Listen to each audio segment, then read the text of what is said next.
Hello, everyone. I'm here back for another matchup dive. Today I've got Fyodor Gwogelski, also known as Kannister. He's a streamer and professional Magic player, and he's got this four-color Yorion Flicker deck that he's going to be playing against me today. So, what? Where did you first hear about this deck? What made you decide to start playing this deck?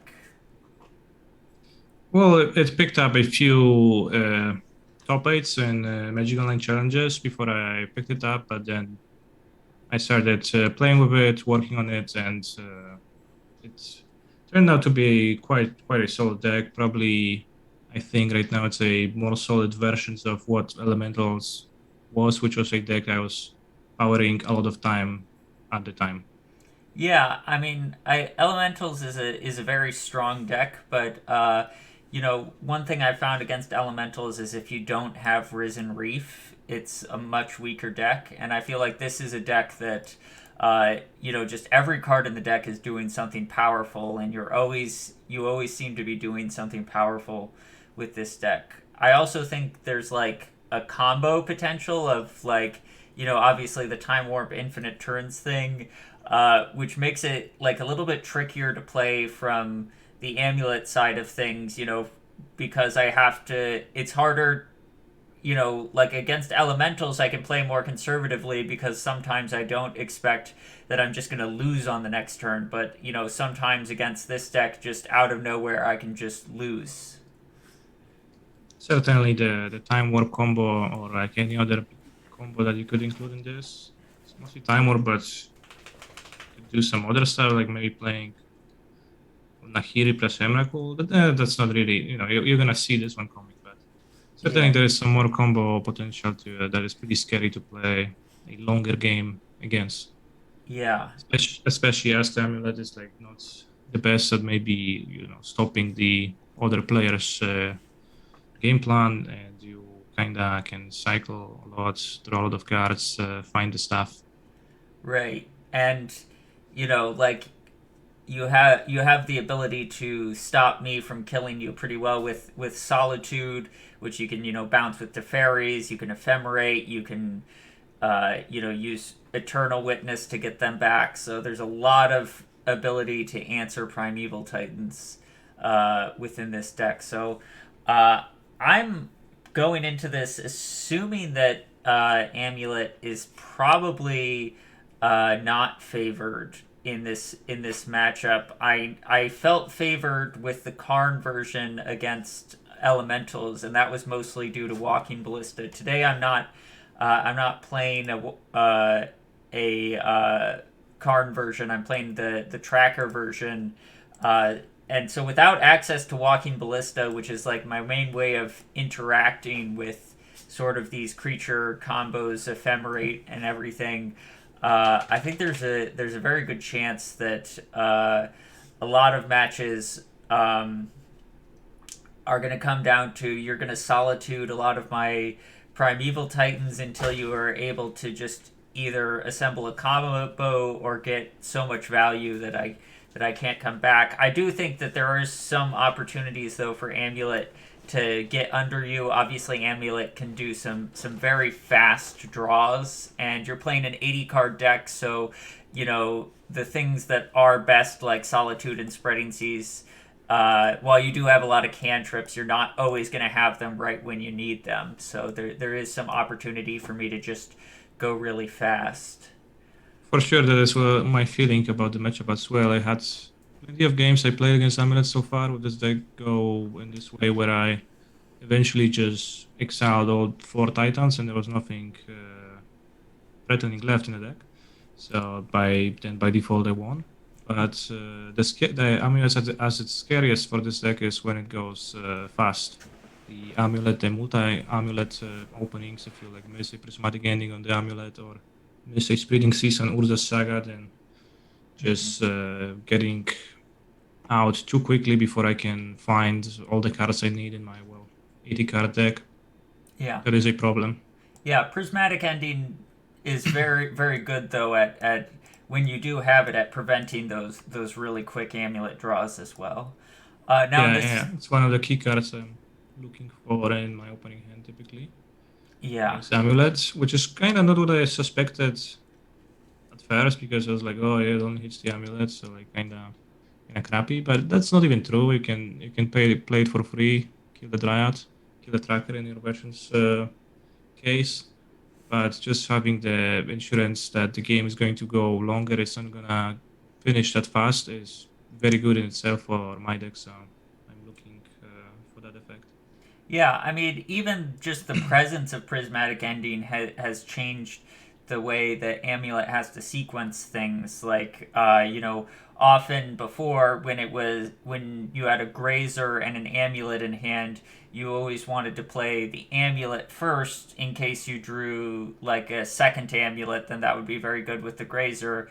But now our Boreal Grazer usually has to go first against anything with white mana because otherwise you can end up in situations where your amulet just gets exiled and you don't really have much going on. There's also a lot more of just holding on to amulets until turns when you actually want to combo, uh, which I mean can be the right play depending on the situation, but also just having to do that can sometimes just make the sequencing a little weird or bad or slower. So even if you don't have the ending, just the threat of ending can sometimes slow me down a little bit. Yeah, yeah. I wanted to mention that because that was one play that I felt like was not happening from my opponent's side in the leagues and the challenges enough. Because it seemed like every single time they had the amulets in their opening hand or close to it, they would just play it out and was just sitting there. But you know, probably the most scary sequence that can occur is playing a Urza Saga, have it survive, and then you search an amulet, you play your second amulet, which you held onto, and then you can go off from there. Yeah, especially if, with second amulet, it takes 9 mana to make two primeval titans with a Talaria West, which, unless you have something like Solitude plus Ephemerate, can either kill you or accrue so much value that it's just hard to come back. Um, now, in the sideboard, I'm seeing you have some pretty good tools for this matchup. Now it's 80 card deck, so sideboards you will see slightly less, but I'm seeing Alpine Moon. I don't know if you're looking at Chalice of the Void or Engineered Explosives for this matchup, but I think both potentially have applications. But you also, I mean, other than Lightning Bolt, a lot of the cards in your main deck are also quite good in the matchup. So I'm curious as what your thoughts are on the sideboarding. I was never thinking much about engineered explosives as a tool versus amulet, but I guess I could use it. Um, Chalice of the Void, I do find it to be pretty good to have, but I try not to sideboard more than two typically because Mm-hmm. drawing two is dead. So I try to not do that.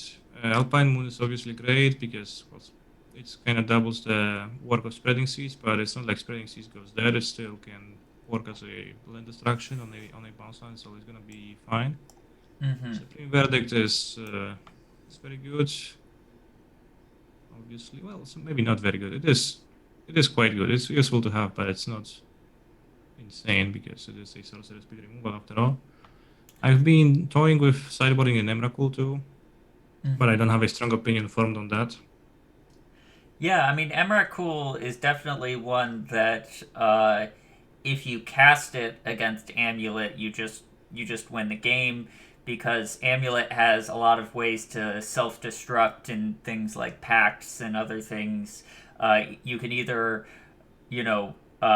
not pay for any pacts that I've got set up. You can play a bunch of pacts. It's really a hard card for me to answer in any sense. So, I mean, it's something that if you cast, you basically win the game. I guess the question is, I don't have a good sense about how easy it is for you to cast within this deck. Omnith makes a lot of mana. I don't know how many card types you typically find with yourself in the graveyard. You know, Probably between like 8 and 9 mana, so it's probably a case of a card being good in the late game in the matchup where I'm already mostly should be trying to get to the late game rather than to improve my late game. yeah, that makes sense. So on the from the amulet side of the matchup. Also, by the way, I'm having a little bit of audio something. It sounds like you might be fading in and out a little. I don't know what's there. It just kind of gets like louder and softer sometimes as you're talking. Is this still persisting? Let me check the settings. Automatically adjust microphone volume. Okay, let's check that out. What about now? I think that's better. Yeah. Okay, good. Because my channel was also saying stuff, but yeah, it seems like unchecking that box helped. Okay. So on the amulet side of things, I'm playing this tracker amulet list. This is the one I've gotten most of my trophies with recently. So I think this is maybe a matchup where tracker isn't as its strong at its strongest, and I would maybe like something like Karn to be able to get walking ballista. But it is always good to have a backup threat, and if tracker doesn't get answered, it can draw me a lot of cards. The real advantage of tracker is to have more sideboard cards, but I don't really think this is a matchup where I'm looking to be sideboarding really anything. I mean, the only card that I would look at is Dismember, I suppose. Maybe over engineered explosives. I'm not expecting that the graveyard hate is particularly great in this matchup, though maybe you have another opinion on that. But I'm thinking for the most part I just am wanting to leave my main game plan intact and maybe bring in dismembers to just disrupt any ephemerate things. But I don't know if you have any other thoughts on what the amulet player should be doing. From my side, I was definitely a bit surprised by the effectiveness of both Dismember and Bog. It's not like they're insane, but they can do significant damage.